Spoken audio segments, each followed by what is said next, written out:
یہ ضروری ہے کہ ہم جو ہے وہ تعیین کریں، کوشش کریں، اور آج اس زمانے میں جو ہے سب سے بڑا پرابلم ہے کہ خرچ کرنا تو ہر شخص کچھ نہ کچھ ذوق رکھتا ہے، اور اس زمانے میں جو مسئلہ ہے وہ یہ ہے کہ جہاں خرچ کیا جائے وہ جگہ کیسی ہے، یہ پرابلم ہے۔ اور ظاہر ہے جہاں پھر پرابلم ہوتا ہے انسان وہیں کوشش کرتا ہے، تو یہ بھی کوشش کی جائے کہ جو بھی ہے وہ مستحقین تک پہنچے، غیر مستحق اسے نہ لے جائیں۔ اللہ نے خرچ کرنے والے کی جو ہے مثال دی ہے کہ میری راہ میں خرچ کرنے والا کیسا ہے۔ ایک ہوتا ہے صدقہ جاریہ، ایک ہوتا ہے صرف صدقہ، اور جاریہ جب تک جاری رہے گا اس کا سلسلہ ثواب ملے گا۔ صدقہ ہے آپ نے کسی کو کھانا کھلا دیا، کسی کو پانی پلا دیا، یہ صرف صدقہ ہے۔ صدقہ جاریہ آپ نے کسی کو کپڑے پہنائے تو جتنے دیر وہ پہنے گا اتنی دیر وہ جاری رہے گا ثواب۔ اور بہترین مصرف جو ہے صدقہ جاریہ کا وہ ہے اگر اللہ کسی کو قوت دے تو وہ مسجد، مدرسہ بنائے، اس طرح کا کوئی ایسا کام کرے، یا اس طرح کا کوئی ہاسپٹل بنا دے جو بعد میں بھی چلتا رہے، جو ضرورت ہے۔ میرے خیال میں ہمارے ملک میں تربیت و تعلیم و تربیت میں بڑا معاملہ جو ہے وہ خراب ہے، اور اگر اس پہ خرچ کیا جائے، نبی کریم صلی اللہ علیہ وسلم نے اسلامی سلطنت میں سب سے زیادہ تعلیم و جہاد پر خرچ کیا ہے، دو چیزوں پر، تعلیم پر اور جہاد پر خرچ کیا ہے۔ نبی کریم صلی اللہ علیہ وسلم کے زانوہ اقدس میں عجیب زمانہ تھا یار بابرکت، تعمیر پہ وہاں خرچ ہی نہیں ہوا۔ ہمارے ہاں اس وقت تعمیر پہ ساری قوم کا پیسہ لگ رہا ہے، تعمیر پہ خرچ ہی نہیں ہوا۔ یعنی کیا ہوتا ہے آپ ذرا تجربہ کر کے دیکھنا، مساجد میں پیسے جمع ہو جاتے ہیں، اگر ان کو کہا جائے کہ چلو ہم تو الحمدللہ ایک اللہ کا خاص فضل ہے، بعض مساجد میں اگر امام صاحب کا بیٹا بیمار ہو اس پر 2 لاکھ لگتا ہو تو سارے بیٹھ کے سوچیں گے دیں نہ دیں، لیکن 5 لاکھ لگا دیں گے لیٹرینوں پر، پہلے والی ٹائلیں توڑ کے نہیں لگا دیں گے، پہلے لگی ہوئی ہیں پہلے والی توڑ کے نہیں لگا، کہنے ہیں پکھے سونے نہیں لگ رہے ہیں، انہوں لاؤ۔ مسجد فنڈ جو ہے کدھر کریں بھائی؟ جہاں حضور نے شخصیات پہ خرچ کیا ہے ہم تعمیرات پہ کرتے ہیں۔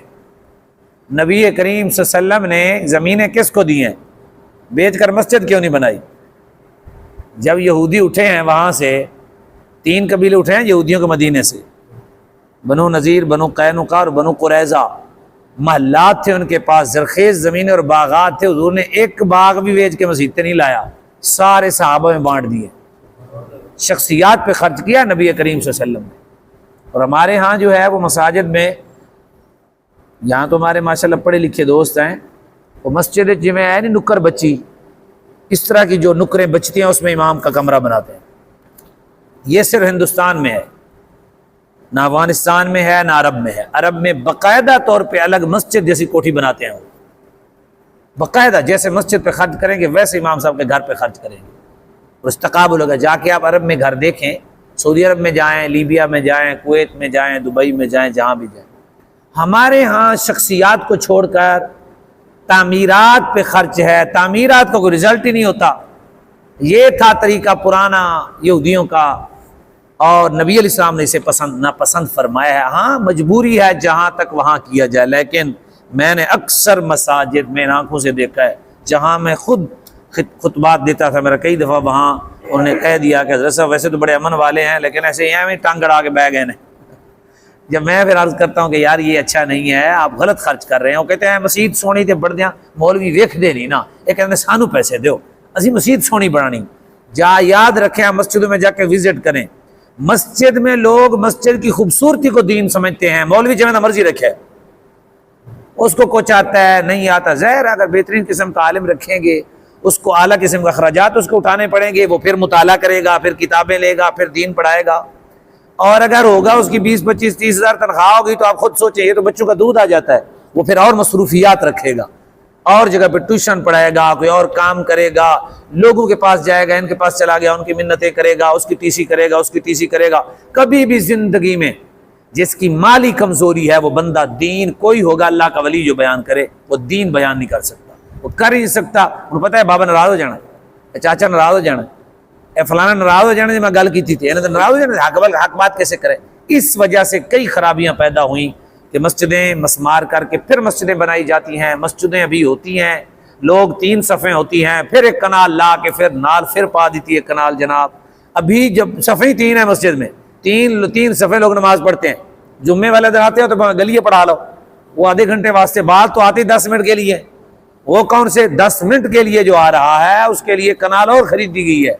اور جو ہمیشہ ہے وہاں اس کے لیے نہیں۔ یہ ہے ہمارے اسلام میں۔ اسی طرح ہمارے مدارس میں بھی کچھ مسائل ہیں، مدارس میں بھی تعمیر پہ خرچ ہوتا ہے، جو ان کے ہاں مدرسین پڑھاتے ہیں ان پر، اللہ ماشاءاللہ اچھے ہمارے اس وقت مدارس ہیں جہاں جو ہے وہ خرچ کرتے ہیں، شخصیات پہ خرچ نہیں ہو رہا۔ نبی کریم صلی اللہ علیہ وسلم نے سارا مال شخصیات پہ خرچ کیا ہے، امام الانبیاء سید الانبیاء۔ یہ سوچیں ذرا، اللہ اکبر، جب فتح مکہ ہوا، فتح مکہ کے بعد حنین فتح ہوا، حنین کے اندر جتنا مال آیا، بہت ہزاروں بکریاں تھیں، جانور تھے، اور زہر ہے وہ ایک پوری حکومت کا وہاں تھا، وہ سارے کا سارا جو نئے مسلمان ہوئے تھے نبی کریم صلی اللہ علیہ وسلم نے انہیں دے دیا۔ حضور مکے کی توسیع نہیں فرما سکتے تھے، مکے کی توسیع کرا، حضور کو معلوم نہیں تھا کہ بعد میں ایسے ہونا ہے۔ نبی کریم صلی اللہ علیہ وسلم نے اس لیے نہ کیا کہ بعد میں یہ میری سنت سمجھ لیں گے، سارا پیسہ یہ اینٹوں پہ ضائع کر دیں گے، یہ ٹائلوں پہ ضائع کر دیں گے، یہ صفوں پہ ضائع کر دیں گے۔ صفیں ابھی پڑی ہوئی ہیں، میں نے آنکھوں سے دیکھا ہے، ابھی صفیں پڑی ہیں، بہترین ہے، کہتے ہیں نہیں ہونے کا رواج ہی نہیں رہا، اور چلو جی اس کے پاس، چلو اس کے پاس نئے قالین لینے ہیں، نیا طریقہ اپنانا ہے۔ یہ ہے المیہ جس پہ کوئی گفتگو نہیں کرتا، اس مضمون پہ کوئی چھیڑتا نہیں ہے۔ خرچ کرنا ہے، خرچ کے مواقع دیکھ کے کرنے ہیں، جہاں زیاں ہو رہا ہے وہاں خرچ نہیں کر رہا۔ میں نے ایسی مساجد دیکھی ہیں جہاں لاکھوں روپے مسجد کے اکاؤنٹ میں جمع ہیں، امام صاحب دی ٹوٹی موٹر سائیکل ہے۔ کچھ کوئی بھی ایسا ادارہ ہوتا ہے جس ادارے میں مین آدمی ہو اور وہ آفس میں بیٹھا ہوتا ہو، اور وہ جناب اس کا یہ حال ہو کہ وہ سائیکل سے چڑھتا ہوئے تھے، وہاں جو جس پراپرٹی میں جس کاروبار میں بیٹھا ہے وہاں کروڑ روپے ہوں، یہ ممکن نہیں ہے۔ کسی ادارے میں ایسا نہیں ہے، کسی ادارے میں، جس ادارے میں مرضی چلے جائیں، سرکاری میں جائیں یا غیر، کسی فیکٹری میں چلے جائیں، جو ان کا رہنما ہوگا، سمجھ لیں وہ کیا ہوتا ہے، بڑا فیکٹری کا کوئی نام لیتے ہیں، ہاں جی چیئرمین نہیں ہوتا، کچھ اور جی ایم بولتے ہیں، جی ایم کہتے ہیں نا، ہاں اس کو دیکھنے آپ تھوڑا سا ٹائم دیتا ہے۔ تو اس طرح سے ہمارے ہاں ایک دین کا مسئلہ یہ ہے۔ آپ کو پتہ ہے مرزائی، اور یہ میں صرف مثال کے طور پر ذکر کر رہا ہوں، میرا ایسا ذہن نہیں ہے، شیعہ حضرات ترقی میں کیوں جا رہے ہیں، اتنی پاور کیوں ہے؟ کبھی معلوم ہے شیعوں کے اگر شادی ہو نا، شادی اس وقت تک یہ کھانا نہیں کھاتے جب تک ان کا مولوی کھانا نہ کھائے۔ پوچھنے کسی شیعہ سے، ساڑھے تو مولوی تو پوچھتے ہی نہیں،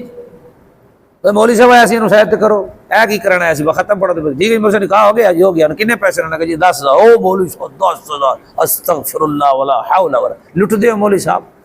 ہیں۔ تو جب ایہی بندے چڑھتے ہیں یونین کونسل دی ہتھی ہو کہندے 20,000 روپیہ لینا ہے تے آنا میں 20 دن بعد ہے تے 7 چکر بھی لانے نے، میں آپ پوچھ لیں۔ اور شیعوں کے ہاں جتنا ان کا خمس ہوتا ہے یہ اپنے علماء کو دیتے ہیں،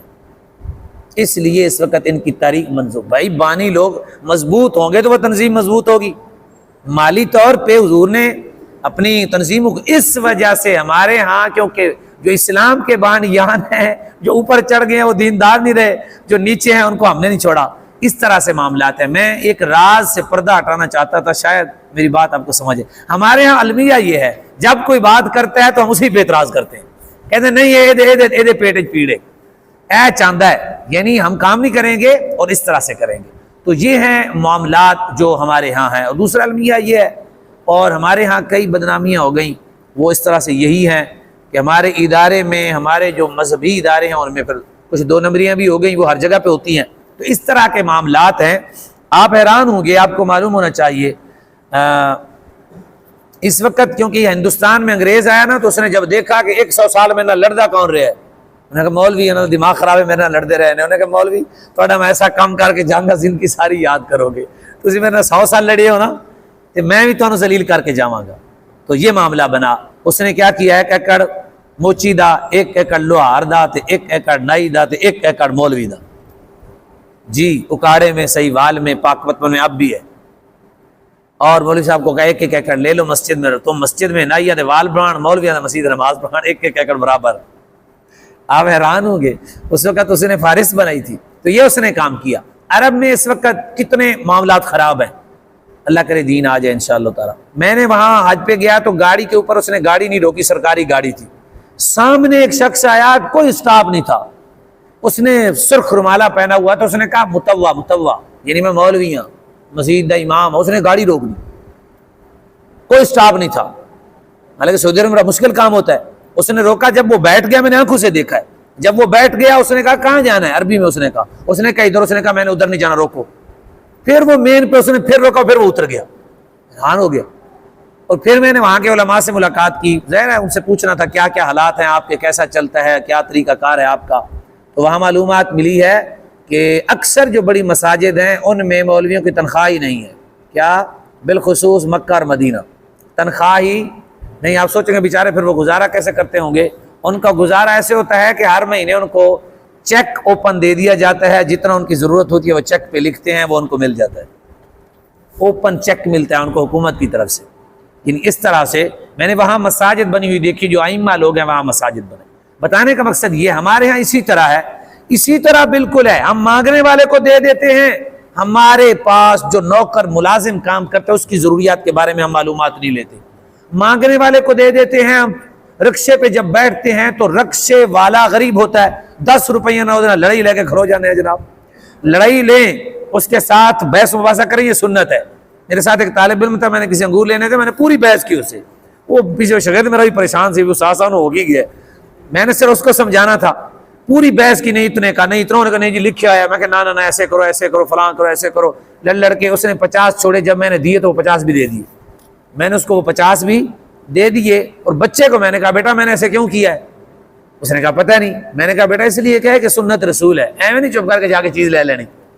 بحث کریں گے، سنت ہے، حضور کا فرمان ہے، بحث کریں، اجنبی سمجھیں، لیکن اس کے بعد اس غریب کی خدمت کر دیں۔ تو یہ لوگ میرے خیال میں جو کام کرنے والے لوگ ہیں نا، مزدور ہو گئے جو پراپر مزدوری پہ آتے ہیں، رکشے والے ہو گئے جو پراپر ریڑیاں لگاتے ہیں، یہ لوگ،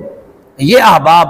مستحقین ہیں۔ اور جو ہمارے قریب لوگ رہتے ہیں، جو بھی ہمارے قرب، ہمارے ملازمین ہیں، ہمارے کوئی دوست ہیں، ہمارے متعلقین ہیں، تو ان کے ساتھ اس طرح کی وابستگیاں رکھی جائیں مخفی اللہ کی رضا کے لیے، انشاءاللہ تعالی آخرت دن بڑی برکتیں ہوں گی۔ اس کا اجر کتنا ہے جی ذرا دیکھیں، اللہ نے خود مثال دی ہے، مثل الذین ينفقون اموالهم فی سبیل اللہ، مثال ان لوگوں کی جو خرچ کرتے ہیں مالہم اپنے مال کو، فی سبیل اللہ اللہ کے راستے میں، کمثل حبۃ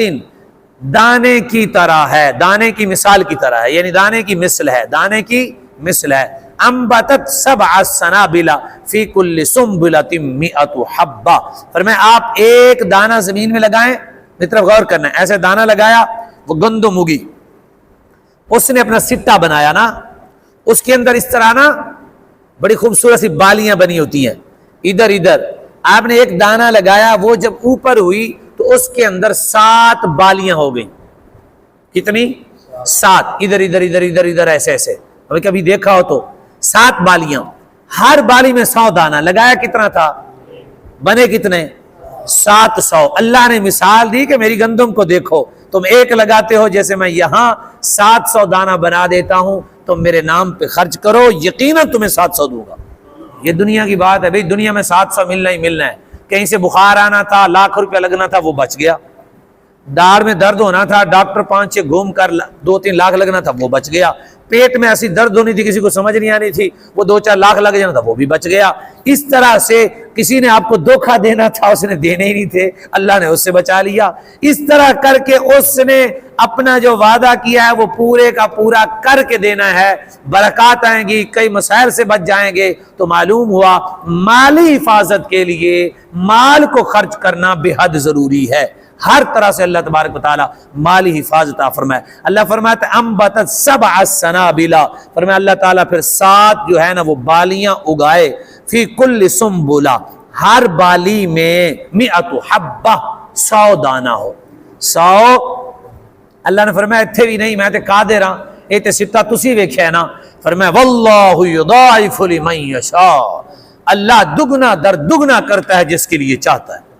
وہ دگنا در دگنا کر دیتا ہے جس کے لیے، کیوں؟ واللہ واسع علیم، وہ واسع ہے، وہ وسعت والا ہے، وہ علیم ہے۔ جب سے آدم علیہ السلام تشریف لائے آج تک اللہ کے خزانوں میں کمی نہیں آئی، چرندوں نے کھایا، پرندوں نے کھایا، انسانوں نے کھایا، جانوروں نے کھایا، دریاؤں میں مچھلیوں نے کھایا، اللہ رب العزت کا رزق جس کو جہاں ضرورت تھا منو کے من کھائے سب نے، آج تک اس کے خزانے میں کمی نہیں، نہ اس کی زمین تھکی ہے، نہ اس کے بادل گرجنے سے تھکے ہیں، نہ گندم اگنے سے تھکی ہے، نہ ہی جناب سمندروں میں قیمتی ذخائر پیدا ہونے سے وہ تھکے ہیں، نہ پہاڑ کے اندر چیزیں پیدا ہونے سے تھکی ہیں، بلکہ اللہ کے خزانے بڑھتے بڑھتے بڑھتے بڑھتے جا رہے ہیں۔ اس لیے لہو ملک السماوات والارض، زمین آسمان کی بادشاہی اسی کے لیے ہے اور سارے خزانے اسی کے لیے ہیں، وہی پیدا کرنے والا ہے۔ لہٰذا وہ برکتیں رحمت عطا، چاہے تو وہ ایک دانے میں اس قدر برکت دے دے کہ وہ برکت کبھی جی جی جی جی جی دو باتیں اس جی خرچ کے لیے میں دو باتیں آپ کو عرض کر دیتا ہوں۔ ایک تو یہ ہے کہ اپنے بچوں پہ خرچ کرنا سب سے زیادہ ثواب ہے، یاد رکھنا۔ یہ میری تقریر سے ہرگز نہیں ہے کہ پیسے اٹھا کے مسیحے دے دو کہ بچے بیچارے بیٹھے رہیں جی پیسے اٹھا کے رکشے والے کے نہیں، سب سے اعلیٰ اور اچھی چیز اپنی اولاد کو کھلانی ہے، یہ سب سے زیادہ ثواب ہے، مسجد سے بھی زیادہ ثواب ہے، حدیث کا مفہوم ہے۔ اپنے بیوی بچوں پہ خرچ کرنے کے بعد ان کی تعلیم پر، ان کی تربیت پر، ان کی صحت کا خیال رکھتے ہوئے، ان کے کھانے پینے کی اشیاء پر، بعض دفعہ بچہ کہتا ہے مرغی کھانی، آپ اس کو پتہ ہی نہیں ہے، آپ اس کو آہستہ آہستہ واپس لائیں، اس کی صحت کا خیال رکھیں، ورنہ بڑا ہو کے اس کے لیے مسائل بنیں گے، یہ سارا بیماری ہے۔ اس طرح سے کوئی اور چیزیں بھی کھاتا ہے، سلنٹی کھاتا ہے، کچھ اس کو کبھی ایسی چیز کھلا دی جو صحت مند والی چیزیں ہیں۔ اور اپنے بچوں کا عقیقہ کرنا یہ سنت ہے، یہ کرنا چاہیے۔ ہم اتنے خرچ کرتے ہیں ساری زندگی، اور 2 بکرے پتر واسطے تھے، ایک بیٹی کے لیے، الغلام مرتہن، میرے آقا نے فرمایا وہ گروی ہوتا ہے بچہ جس کا عقیقہ نہیں ہوتا۔ اگر ہم میں سے کسی کا نہیں ہوتا آپ بھی کر سکتے ہیں اپنا عقیقہ بھی، بکرا قربانی کی طرح 3 حصے بھی کر سکتے ہیں، دوستوں رشتہ داروں کو بلا کے سارا پکا کے بھی کھلا سکتے ہیں۔ آپ یاد رکھیں ایصال ثواب جو ہوتا ہے مرنے کے بعد، ایک ہوتا ہے ہم آپس میں بیٹھ کے کہیں یار، مطلب فراز بھائی کے والد فوت ہوئے تو ہم کہتے ہیں چل یار بیٹھ کے ساتھ تلاوت کریں گے، ساتھ کھانا کھا لیں گے، یہ ہمارا دعوتی پروگرام ہے۔ کیا ہے؟ دعوتی پروگرام ہے، اس کا ثواب ملے گا۔ ہم کیونکہ دوست کٹھے ہوئے ہیں، ایک ہے کہ نہیں میں نے ان کے سارے ثواب کے لیے کرنا ہے، انہی کے لیے، پھر غریبوں کو دینا پڑے گا، پھر ہم میں سے وہی کھا سکتا ہے جو مستحق ہو۔ اور ایک دوسری بات یہ، ہاں اس میں سے جس کو چاہے فراز بھائی تحفتاً دے دیں، بھلے وہ مالدار بھی ہو وہ کھا سکتا ہے، تحفتاً اگر مالک دے دے، تحفتاً ہدیتاً کہ یار میری طرف سے گفٹ ہے، آپ بھی یہاں پھر جائز ہو جائے گا۔ گفٹ نہیں ہوگا تو ایصال ثواب صرف غربا کے لیے ہے، جبکہ اس زمانے میں ایصال ثواب انے کی کہتے پنجابی ہے ہاں جی انڈے والی شرنی تھے، پتہ نہیں پنجابی میں ہے کوئی ایسی مثال نہ کہتے وہ اندے نے نا شرینی بانٹی، ہاں تو پھر ہاں اپنے نو دیتی جاوے، ہاں جی وہ دیکھو جی مثال سناتی ہے۔ یہ حالات میں نے اب دیکھے ہیں، ایصال ثواب میں چاچا آ گیا، تایا کرسی دے بہ گیا جی، او کزن آ گیا، ہاں جی سارے آ گئے جی، غریب بیچارہ بہر کی کولی لے کے آ بھی جاوے تو سارے انہوں گور کے کہتے نکل جا تو کھا لئیے تو پھر آ جانا۔ میں نے ایک جگہ پہ آزمایا دوستوں کو، اللہ تعالیٰ کو ہدایت دے، میں نے کسی دوست کو کہا، غریب تھے، میں نے کہا جا کے مانگو ان سے، وہ گیا نا تو دے گا غصے ہو گئے، اور نے کہا سارے کھا لیں گے تو پھر آئیں، پہلے انہوں نے کھا لے تو برتن لے کے آ گئے، یعنی یہ حالات ہیں۔ تو ایصال ویسے دعوت کریں آپ کھلائیں ٹھیک ہے، لیکن ایصال ثواب ہمیشہ وہاں کریں جہاں بالخصوص پھر وہ ایصال ثواب کریں۔ نصیب زہ مقدر، میں نے یہ قول پڑھا بڑا دلچسپ ہے، فرماتے ہیں اللہ تعالیٰ کھلاتا سب کو ہے لیکن لیتا، دیتا سب کو ہے لیکن لیتا سب سے نہیں لیتا وہ، یہ بھی بڑی نصیب کی بات ہے۔ اور کسی کا پیسہ اچھی جگہ پہ لگ جائے بڑی بات ہے یار،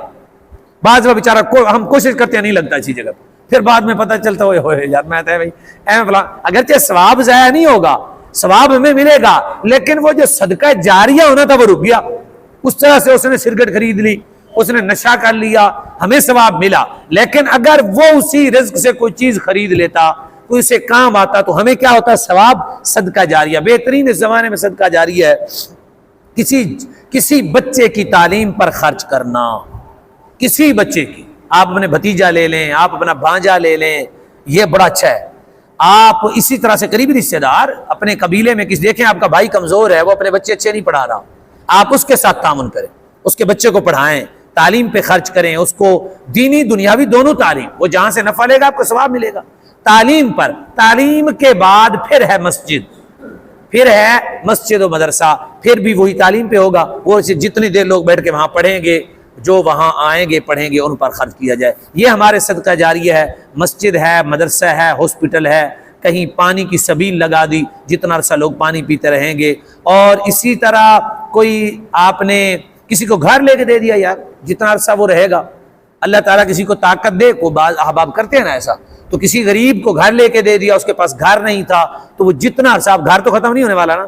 جتنا عرصہ انہوں نے استعمال کرنا، نہ گھر جاوے نہ ثواب جاوے جناب، ثواب کا سلسلہ۔ اور مسجد و مدرسے کا یہ ہوگا، گھر میں صرف گھر کا ثواب ملے گا، مسجد میں ہر آنے والے نمازی کا ثواب بھی ملے گا،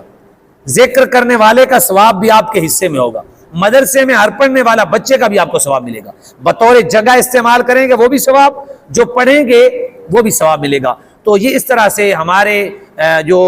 خرچ کرنے کی جگہ ہیں وہ یہ ہیں۔ اللہ تبارک و تعالی ہمیں سب کو محفوظ فرمائے اور اچھی جگہ پہ خرچ کرنے کی توفیق خیر نصیب فرمائے۔ اللہ تبارک و تعالی، قرآن مجید ہے جی، ہم کوشش کرتے ہیں ہمیں بات کیا آ جائے جی، سمجھ آ جائے، تاکہ ہم